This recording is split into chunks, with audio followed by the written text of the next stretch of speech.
अस्सलाम वालेकुम मोहतरम व्यूअर्स, हमारे चैनल पर आपको तहे दिल से खुशामदीद। डियर फ्रेंड्स, आज की हमारी वीडियो का टॉपिक एल्प टैबलेट है। इस वीडियो में हम जानेंगे कि एल्प टैबलेट क्यों और किस लिए इस्तेमाल की जाती है, यानी इसके फवायद कौन कौन से हैं, और इसके साइड इफेक्ट के बारे में भी जानेंगे कि इसके मुमकिन साइड इफेक्ट कौन कौन से हो सकते हैं। आए वीडियो को स्टार्ट करते हैं। एल्प टैबलेट में जो साल्ट यूज किया जाता है उसका नाम एल्प्राजोलाम है। एल्प्राजोलाम बेंजोडाज़ेपाम ग्रुप से ताल्लुक रखने वाली एक ट्रैंकुलाइजर है। ये टैबलेट 0.5 mg और 0.25 mg में दस्तयाब होती है। एल्प टैबलेट हिल्टन फार्मा की प्रोडक्ट है। एल्प टैबलेट का इस्तेमाल टेंशन, डिप्रेशन और सेडेटिव यूज के लिए किया जाता है। इसका इस्तेमाल डिप्रेशन, टेंशन या घबराहट की वजूहात से जो कंडीशन पैदा होती है उसको ठीक करने के लिए इस टैबलेट का यूज करवाया जाता है। इसके अलावा इंसोमेनिया यानी स्लीप डिसऑर्डर के मरीज भी इसको इस्तेमाल करते हैं, जिससे उनको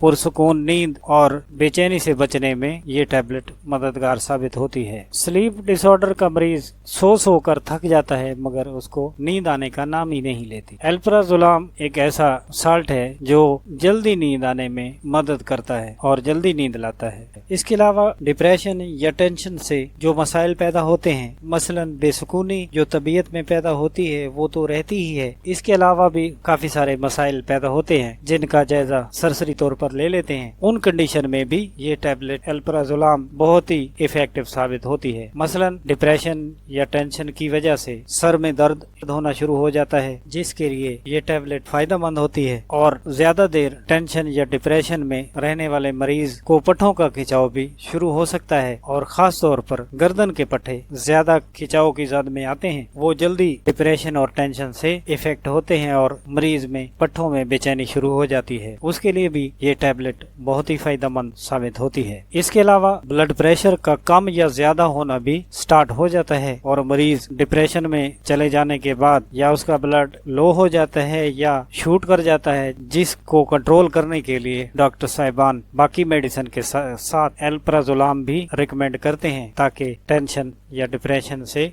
रिलीफ हासिल हो और ब्लड सही तरह सर्कुलेट करे। इसके अलावा सीवियर डिप्रेशन टेंशन के मरीजों में सांस की तंगी भी शुरू हो जाती है और सांस की तंगी के अटैक बार बार होने लग जाते हैं और मरीज इतना बेचैन हो जाता है कि जैसे वो दमे का मरीज हो। ऐसी कंडीशन में भी डॉक्टर्स की जानिब से एल्प टैबलेट का इस्तेमाल करवाया जाता है। इन सब कैफियत के अलावा एक कैफियत ये भी पैदा हो सकती है कि ज्यादा देर टेंशन या डिप्रेशन में रहने की वजह से मरीज सेक्सुअली वीक हो जाता है और उसकी सेक्सुअल पावर दब जाती है, जिसकी वजह से वो सेक्स करने के काबिल भी नहीं रहते। उस कंडीशन में भी ये डॉक्टर्स बाकी मेडिसिन के साथ एल्प्राजोलाम भी रिकमेंड करते हैं ताकि टेंशन या डिप्रेशन से रिलीफ हासिल हो और की वजह से जो मर्दाना ताकत दब चुकी है वो बहाल हो। व्यूअर्स, मर्दाना ताकत का एक अलग से चैप्टर है जिसको डिस्कस करना मकसूद नहीं है। अगर आप इस किस्म की वीडियो देखना चाहें तो लिंक डिस्क्रिप्शन में मौजूद है, वहां जाकर आप चेक कर सकते हैं। खैर, एल्प्राजोलाम के बारे में एक और बात भी बहुत ही तवज्जो तलब है कि ये मेडिसिन शॉर्ट टर्म मेडिकेशन के लिए होती है। इसको लॉन्ग टर्म इस्तेमाल करने से बहुत सारे कॉम्प्लिकेशन भी पैदा हो सकते हैं। ये मेडिसिन सेल्फ मेडिकेशन के तौर पर और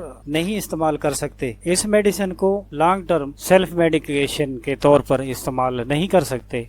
अगर इसको लॉन्ग टर्म यूज किया जाए सेल्फ मेडिकेशन के तौर पर तो आप इसके आदी भी हो सकते हैं, जिसका नुकसान ये होगा कि आप इसके बगैर फिर सो नहीं पाएंगे और आपको नींद आना नामुमकिन हो जाएगी। दूसरे अल्फाज में अगर कहा जाए तो आप इसके नशई भी बन सकते हैं। ये एल्प्राजोलाम के फवायद का जायजा था। आप जानते हैं कि इसके साइड इफेक्ट कौन कौन से मुमकिन तौर पर हो सकते हैं। इसके साइड इफेक्ट कोई बहुत ज्यादा खतरनाक नहीं है, मगर इनका जायजा लेना बहुत जरूरी है। जरूरी नहीं कि इसके साइड इफेक्ट हर मरीज को जाहिर हो। इसके इस्तेमाल से सर भारी हो सकता है, जिस्म में कमजोरी आ सकती है, चक्कर आ सकते हैं, तबीयत में सुस्ती आ सकती है और बोलने में दिक्कत का सामना करना पड़ सकता है। और एक इसकी कंडीशन ये भी हो सकती है कि मुंह में थूक का ज्यादा बनना भी हो सकता है, यानी लुआब नॉर्मल लेवल से ज्यादा मुंह में बनना शुरू ہو سکتا ہے۔ الپرازولام یا ایلپ ٹیبلٹ نیند یا غنودگی وغیرہ دے سکتی ہے، اسی لیے اگر آپ اس کو یوز کر رہے ہیں تو اس دوران ڈرائیونگ یا ہیوی مشینری پر کام کرنے سے اجتناب کریں، کیونکہ غنودگی کی وجہ سے خدا نخواستہ کوئی خطرہ بھی مریض کو ہو سکتا ہے۔ یہ تھا آج کا ہمارا اس میڈیسن کے متعلق سادہ اور آسان الفاظ میں ایک تعارف۔ اگر آپ کو یہ ویڈیو پسند آئے تو اس ویڈیو کو شیئر، لائک اور سبسکرائب کرنا نہ بھولیں۔ اگر نہ بھی سبسکرائب کریں تو اس ویڈیو پر آنے کا بہت بہت شکریہ۔ نئی ویڈیو میں نئے موضوع کے ساتھ ایک بار پھر آپ کی خدمت میں حاضر ہوں گے، تب تک اجازت چاہتے ہیں۔ اللہ حافظ۔